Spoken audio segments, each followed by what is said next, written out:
ചിത്രത്തിൻ്റെ തുടക്കത്തിൽ ഒരു ഹലോവിൻ നൈറ്റാണ് കാണിക്കുന്നത്. ആഘോഷങ്ങൾക്കായ ആളുകൾ അവിടെയുണ്ടായിരുന്ന പഴയ മാതൃകയിലുള്ള ഒരു റെയിൽവേ സ്റ്റേഷനിലേക്ക് ചെല്ലുകയാണ്. ഈ ഒരു സമയത്താണ് അക്കൂട്ടത്തിലെ 3 പേർ അവിടെ കിടന്നിരുന്ന പഴഞ്ചനായൊരു തീവണ്ടി ശ്രദ്ധിക്കുന്നത്. ഏകദേശം 90 വർഷങ്ങൾക്ക് മുൻപ് ആ തീവണ്ടിയിൽ യാത്ര ചെയ്തിരുന്ന നിരവധി പേർ ദുരൂഹ സാഹചര്യത്തിൽ കൊല്ലപ്പെട്ടിരുന്നു. ആ പഴഞ്ചൻ തീവണ്ടിയിൽ വിനോദത്തിൻ്റെ ഭാഗമായി ഒരു ഗെയിം നടത്താറുണ്ടായിരുന്നു. തീവണ്ടിയിൽ ഒരാൾ കൊല്ലപ്പെടും, കൊലയാളിയെ യാത്രക്കാർ കണ്ടുപിടിക്കണം എന്നതായിരുന്നു ആ ഗെയിം.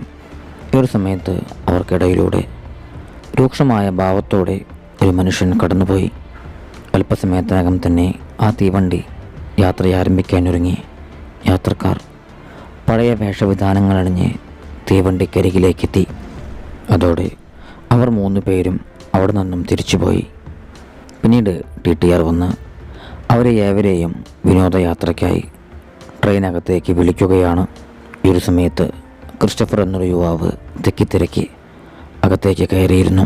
പഴയ കാലത്തെ കൽക്കരി എഞ്ചിനാണ് ആ ഒരു ട്രെയിനിന് ഉണ്ടായിരുന്നത്. ട്രെയിനിലെ ജീവനക്കാർ അവരെ ഏവരെയും സ്നേഹത്തോടെ സ്വാഗതം ചെയ്തു. യുജിനടക്കമുള്ള ആ യാത്രയ്ക്കായി വന്നിരുന്ന ഭൂരിഭാഗം പേരും ധനികരായിരുന്നു.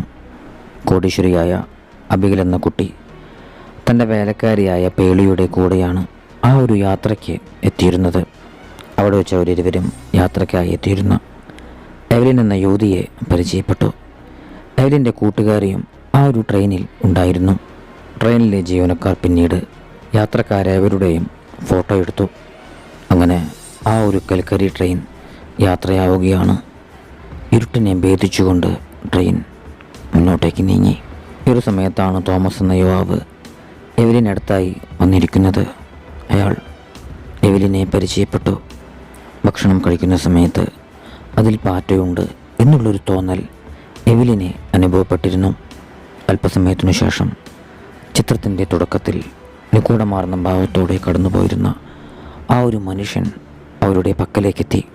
ഗെയിം കോർഡിനേഷൻ ചെയ്തിരുന്നത് അയാളായിരുന്നു. അയാൾക്ക് ആ ട്രെയിനിലെ യാത്രക്കാരെക്കുറിച്ചുള്ള മുഴുവൻ വിവരങ്ങളും അറിയാമായിരുന്നു. ഓരോരുത്തരെയും നോക്കി അയാളത് പറഞ്ഞുകൊണ്ടിരുന്നു. ഈ ഒരു സമയത്ത് തൻ്റെ കയ്യിൽ നിന്നും രക്തം വരുന്നതായി അബിഗലിന് ഒരു തോന്നലുണ്ടാവുകയാണ്. അല്പസമയത്തിനകം തന്നെ അവരോട് കാര്യങ്ങൾ വിവരിച്ചിരുന്ന ആ ഒരു മനുഷ്യൻ കുത്തേറ്റ് വീണു. അത് ഗെയിമിൻ്റെ ഭാഗമായുള്ള തമാശയായിരിക്കുമെന്നാണ് ട്രെയിനിലുണ്ടായിരുന്ന എവലിനടക്കമുള്ള യാത്രക്കാർ കരുതിയിരുന്നത്. ഈ ഒരു കാഴ്ച കണ്ട് ഭീതിയോടെ TTR അങ്ങോട്ടേക്ക് ഓടിയെത്തി. പിന്നീട് ട്രെയിനിലെ ജീവനക്കാരെ അവരും ചേർന്ന് അയാളുടെ മൃതശരീരം അവിടെ നിന്നും മാറ്റി. ഈ ഒരു സമയത്ത് അയാളെ കൊന്നിരുന്ന ക്രിസ്റ്റഫർ തോക്കുമായി അവിടേക്ക് രംഗപ്രവേശനം ചെയ്യുകയാണ്. ക്രിസ്റ്റഫർ അവിടെ ഉണ്ടായിരുന്ന യുവതിയെയും രക്ഷിക്കാനെത്തിയ മറ്റൊരാളെയും ക്രൂരമായി മർദ്ദിച്ചു.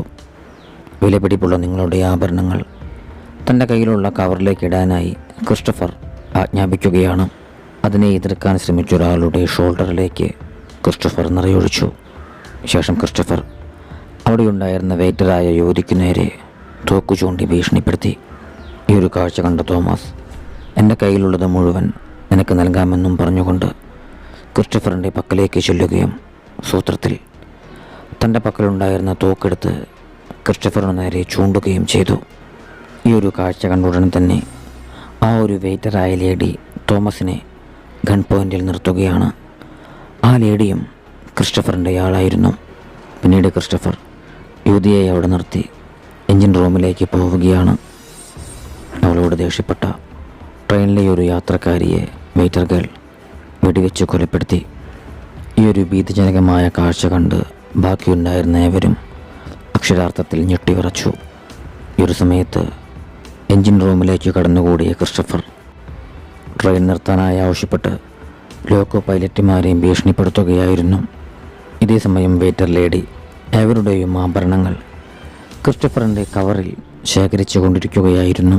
ലോക്കോ പൈലറ്റുമാരിൽ ഒരാൾ കയ്യിലുണ്ടായിരുന്ന പിക്കാസ് ഉപയോഗിച്ച് ക്രിസ്റ്റഫറിൻ്റെ കഴുത്തിലേക്ക് വെട്ടി. തൽക്ഷണം തന്നെ ക്രിസ്റ്റഫർ 2 ലോക്കോ പൈലറ്റുമാരെയും വെടിവെച്ച് കൊലപ്പെടുത്തി. ഈ ഒരു സമയത്ത് കൺട്രോൾ പാനലിലേക്കും വെടിയേറ്റിരുന്നു. അതോടെ ട്രെയിനിൻ്റെ വേഗത കൂടി. ക്രിസ്റ്റഫർ അടക്കം അവർ 3 പേരും താമസിയാതെ തന്നെ അവിടെ മരിച്ചു വീണു. അമിതമായ ഈ ഒരു വേഗതയിൽ പോയാൽ ട്രെയിൻ പാളം തെറ്റുമെന്ന് TTR വെയിറ്റർ ഗേളിനോട് പറഞ്ഞു. അങ്ങനെ TTR കാര്യമന്വേഷിക്കാനായി എൻജിൻ റൂമിലേക്ക് ചെല്ലുകയാണ്. അതോടുകൂടി വെയിറ്റർ ഗേളിൻ്റെ ശ്രദ്ധ TTRലേക്ക് മാറി. ഈ ഒരു തക്കത്തിന് തോമസ് വെയിറ്റർ ഗേളിനെ അടിച്ചു വീഴ്ത്തിക്കൊണ്ട് ഏവരെയും കൂട്ടി അവിടെ നിന്നും ഓടി മാറുകയാണ്. അങ്ങനെ അവരേവരും തൊട്ടടുത്തായി ഉണ്ടായിരുന്ന ബോഗിയിലേക്ക് കയറി. എന്നാൽ അല്പസമയത്തിനകം തന്നെ അമിത വേഗത്തിൽ ഓടിയിരുന്ന ആ ഒരു ട്രെയിൻ പാളം തെറ്റുകയാണ്. അങ്ങനെ യാത്രക്കാർ കയറിയിരുന്ന ആ ഒരു ബോഗി താഴെയായി ഉണ്ടായിരുന്ന ജലാശയത്തിലേക്ക് വീഴുകയാണ്. സാരമായ പരിക്കുകളോടെ കുറച്ചു പേർ അതിജീവിച്ചു. ഈ നേരത്ത് നീ കാരണമാണ് ഇതെല്ലാം സംഭവിച്ചതെന്നും പറഞ്ഞുകൊണ്ട് ഒരു യാത്രക്കാരൻ തോമസിനോട് തട്ടിക്കയറിയിരുന്നു. അവൻ നമ്മളെ രക്ഷിക്കാൻ ശ്രമിക്കുകയാണ് ചെയ്തതെന്നും പറഞ്ഞുകൊണ്ട് ബാക്കിയുള്ളവരെല്ലാം ചേർന്ന് രംഗം ശാന്തമാക്കി. ഈ ഒരു സമയത്ത് പുറത്തുനിന്നും നിഗൂഢമാർന്ന എന്തോ ഒരു ശബ്ദം അബിഗൽ കേട്ടിരുന്നു. പിന്നീട് യാത്രക്കാർ ബോഗിയുടെ ഒരു ഭാഗം തകർത്തു മാറ്റിക്കൊണ്ട് പുറത്തേക്ക് നോക്കി. ഭീതിയോടെ അവർ ഒരു കാര്യം തിരിച്ചറിഞ്ഞു. ആ ബോഗി വീണിരിക്കുന്നത് ഒരു തടാകത്തിലേക്കാണ്. താമസിയാതെ തന്നെ അത് താഴ്ന്നു പോകും. പിന്നീട് കൂട്ടത്തിലുണ്ടായിരുന്നൊരു യുവാവ് നീന്തി കരയ്ക്കു കയറാനായി തടാകത്തിലേക്ക് എടുത്തു ചാടി. എന്നാൽ ഈ ഒരു സമയത്ത് ഏതോ ഒരു ഭീകരജീവി അവനെ ക്രൂരമായി ആക്രമിച്ചു കൊലപ്പെടുത്തുകയാണ്. നിഗൂഢമാർന്ന ഈ സംഭവങ്ങൾക്ക് എവലിനും കൂട്ടുകാരിയും സാക്ഷികളായിരുന്നു. താമസിയാതെ തന്നെ ആ ഒരു ഭീകരജീവി ട്രെയിനിൽ കുടുങ്ങിക്കിടന്നിരുന്ന മറ്റൊരു യുവാവിനെയും കൊലപ്പെടുത്തി. ഇത് കണ്ട എവലിൻ്റെ കൂട്ടുകാരി അയാളെ രക്ഷിക്കാനായി ഓടി. അതോടെ അവളെയും ആ ഒരു ഭീകരജീവി പിടികൂടുകയാണ്. എവലിൻ അവളെ രക്ഷിക്കാൻ ശ്രമിച്ചെങ്കിലും അവളുടെ ശരീരം കീറിപ്പറിച്ചുകൊണ്ട് ആ ഭീകരജീവി അവളെ കൊണ്ടുപോയി. ഉടനെ ആ ഭീകരജീവി രക്ഷിക്കാനായി അവിടേക്ക് ചെന്നിരുന്ന എവലിനെയും പിടികൂടുകയാണ്. ഈ ഒരു കാഴ്ച കണ്ട തോമസ് ആ ഭീകരജീവിക്ക് നേരെ നിറയൊഴിച്ചു. അതോടെ അത് വെള്ളത്തിലേക്ക് തിരിച്ചു ചാടി. ഈ ഒരു തക്കത്തിന് രക്ഷപ്പെടാനായി തോമസ് വിളിച്ചു പറഞ്ഞു. അതോടെ അബിഗലും പേളിയും വെള്ളത്തിലേക്ക് എടുത്തു ചാടി. നീയും പൊക്കോളൂ എന്നും ഞാൻ ട്രെയിനിൽ കുടുങ്ങിക്കിടക്കുന്ന യുജിനെയും രക്ഷിച്ച് വരാമെന്ന് തോമസ് എവലിനോട് പറഞ്ഞു. അല്പസമയത്തിനകം തന്നെ അവർ നിന്നിരുന്ന ആ ഒരു ബോഗി വെള്ളത്തിനടിയിലേക്ക് താഴ്ന്നു പോയി. ഉടനെ ഈ ഒരു സമയത്ത് എവലിനെ ആ ഒരു ഭീകരജീവി വീണ്ടും ആക്രമിക്കുകയാണ്. ഇത് കണ്ട പേളി അതിസാഹസികമായി ആ ഭീകരജീവിയിൽ നിന്നും എവലിനെ രക്ഷിച്ചു. അങ്ങനെ പേളിക്കും അബിഗലിനും എവലിനും കരയിലേക്ക് നീന്തി കയറാനായി സാധിച്ചു. അല്പസമയത്തിനകം തന്നെ ബോഗിയിൽ നിന്നും തോമസ് രക്ഷിച്ചിരുന്ന യുജിനും പിന്നാലെ തോമസും അങ്ങോട്ടേക്ക് നീന്തി കയറി. നിർഭാഗ്യവശാൽ ഈ ഒരു സമയത്ത് കരയിൽ നിന്നിരുന്ന അബിഗലിനെ ആ ഒരു ഭീകരജീവി തടാകത്തിലേക്ക് വലിച്ചിടുകയാണ്. അവളെ രക്ഷിക്കാനായി പേളിയും പിന്നാലെ തോമസും വെള്ളത്തിലേക്ക് എടുത്തു ചാടി. അബിഗലിൻ്റെ ജീവൻ രക്ഷിക്കാനുള്ള ശ്രമത്തിനിടെ കൂട്ടത്തിലുണ്ടായിരുന്ന പേളിയെ ആ ഭീകരജീവി പിടികൂടുകയും കൊലപ്പെടുത്തുകയും ചെയ്തു. ഭീതിയോടെ അവരേവരും തടാകത്തിനു സമീപത്തായി ഉണ്ടായിരുന്ന കാട്ടിലൂടെ രക്ഷപ്പെടാനായി മുന്നോട്ടേക്ക് നീങ്ങി. അങ്ങനെ അവർ നിഗൂഢമാർന്നൊരു കെട്ടിടം അവിടെ കാണാനിടയായി. അവർ അഭയം പ്രാപിക്കാനായി അതിനകത്തേക്ക് പ്രവേശിച്ചു. ആ കെട്ടിടം പരിശോധിക്കുന്ന സമയത്ത് അവർ കൂട്ടത്തിലുണ്ടായിരുന്ന യുജിൻ്റെ ലൈറ്റർ അവിടെ വീണ് കിടക്കുന്നത് കാണാനിടയാവുകയാണ്. ടോർച്ചിൻ്റെ ഇരുണ്ട വെളിച്ചത്തിൽ ഭീതിജനകമായ ആ ഒരു കാഴ്ച അവർ ഞെട്ടലോടെ വീക്ഷിച്ചു. ആ ഒരു ഭീകരജീവി പൂർണ്ണമായും യുജിനെ വിഴുങ്ങിക്കഴിഞ്ഞിരിക്കുന്നു. ഭയന്നുറച്ചുകൊണ്ടവർ ആ ഒരു ജീവിയുടെ പക്കൽ നിന്നും ഓടി മാറുകയാണ്. അത് അവരെ പിന്തുടർന്നു. അബിഗലിനെയും എവലിനെയും സുരക്ഷിതരാക്കാനുള്ള ശ്രമത്തിനിടെ ആ ഒരു ഭീകരജീവി തോമസിനെയും പിടികൂടി കൊലപ്പെടുത്തി. നമുക്കെങ്ങനെയെങ്കിലും ഇവിടെ നിന്നും രക്ഷപ്പെടണമെന്ന് എവലിൻ അബിഗലിനോട് പറഞ്ഞു.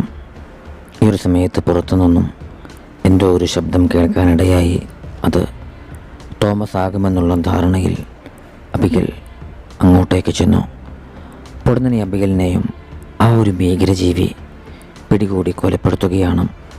പിറ്റേന്ന് രാവിലെ എവലിൻ ആ ഒരു കെട്ടിടത്തിൽ നിന്നും പുറത്തേക്ക് കടന്നു. കാട്ടിലൂടെ മുന്നോട്ടേക്ക് നീങ്ങിയവൾ തകർന്നു കിടന്നിരുന്ന ഒരു റെയിൽ പാളം കാണാനിടയായി. എവലിൻ അതിലൂടെ മുന്നോട്ടേക്ക് നടന്നു. രാത്രിയോടെ അവൾ യാത്ര ആരംഭിച്ചിരുന്ന ആ ഒരു റെയിൽവേ സ്റ്റേഷനിലേക്ക് എത്തിച്ചേരുകയാണ്. ഈ ഒരു കാഴ്ച കണ്ട റെയിൽവേ ജീവനക്കാരി അവളെ സുരക്ഷിതമാർന്ന റൂമിലേക്ക് മാറ്റി. ആ ജീവനക്കാരിയോട് എവലിൻ നടന്ന സംഭവങ്ങളെല്ലാം വിവരിച്ചു. ഇത് കേട്ട ജീവനക്കാരി ആ ഒരു റൂമിൻ്റെ വാതിലടച്ചുകൊണ്ട് തൻ്റെ സീനിയർ ഓഫീസറെ വിളിക്കാനായി പോയി. ഈ സമയത്ത് എവലിൻ ആ റൂമിനകത്തും ഭീകരജീവിയുടെ ശബ്ദം കേൾക്കുകയാണ്. പുറത്തേക്ക് കടക്കാനായി അവൾ വാതിലിൽ ശക്തമായി ഇടിച്ചു. ഞൊടിയിടയിൽ തന്നെ ആ ഭീകരജീവി അവളെയും ഭക്ഷണമാക്കി. സീനിയർ ഓഫീസറുമായി തിരിച്ചെത്തിയ ജീവനക്കാരിക്ക് ആ റൂമിനകത്ത് എവലിനെ കാണാനായി സാധിച്ചിരുന്നില്ല. അതോടെ സീനിയർ ഓഫീസർ 90 വർഷങ്ങൾക്ക് മുൻപ് നടന്നിരുന്ന ആ ഒരു അപകടത്തെക്കുറിച്ച് ജീവനക്കാരിയോട് വിവരിക്കുകയാണ്. അപകടം നടന്നിരുന്ന ആ ഒരു ട്രെയിനിൻ്റെ ഭാഗങ്ങൾ വീണ്ടെടുത്ത് മ്യൂസിയമാക്കി ഇപ്പോഴും റെയിൽവേ സ്റ്റേഷനിൽ സൂക്ഷിച്ചിട്ടുണ്ട്. സീനിയർ ഓഫീസർ വിശദീകരിച്ചു. അന്ന് ആ ട്രെയിൻ ഓടിയിരുന്നത് അമിത വേഗത്തിലായിരുന്നു. അതിൻ്റെ കാരണം വ്യക്തമല്ല. ആ ട്രെയിൻ തടാകത്തിലേക്ക് മറിഞ്ഞു. ആരുടെയും മൃതശരീരങ്ങൾ കണ്ടെടുക്കാനായി സാധിച്ചില്ല. ഒരു പക്ഷേ അത് മുതലകൾ ഭക്ഷണമാക്കിയിരിക്കാം. ശേഷം സീനിയർ ഓഫീസർ 90 വർഷങ്ങൾക്ക് മുൻപ് ആ ട്രെയിനിൽ സഞ്ചരിച്ചിരുന്ന യാത്രക്കാരുടെ ഫോട്ടോ ജീവനക്കാരിയെ കാണിച്ചു. ആ ഫോട്ടോ കണ്ട ജീവനക്കാരി അക്ഷരാർത്ഥത്തിൽ ഞെട്ടിപ്പോയി. കാരണം ആ ഒരു ഫോട്ടോയിലുണ്ടായിരുന്നത് എവലിനും അബിഗലും അടങ്ങുന്ന ആ ഒരു സംഘം തന്നെയായിരുന്നു. സംഭവങ്ങളുടെ സത്യാവസ്ഥ വെളിപ്പെടുത്താനായി എവലിൻ്റെ പ്രേതമായിരുന്നു ആ ഒരു ജീവനക്കാരിയുടെ പക്കലേക്ക് എത്തിയിരുന്നത്. പിന്നീട് ജീവനക്കാരെയും കൂട്ടരും ആ ഒരു ട്രെയിനിൻ്റെ ബോഗിയിൽ നിന്നും പുറത്തേക്കിറങ്ങി. ഈ ഒരു സമയത്ത് ചിത്രത്തിൻ്റെ തുടക്കത്തിൽ കാണിച്ചിരുന്ന നിഗൂഢമാർന്ന ഭാവത്തോടെ നടന്നിരുന്ന ആ ഒരു മനുഷ്യൻ്റെ ആത്മാവും അങ്ങോട്ടേക്ക് എത്തുകയാണ്.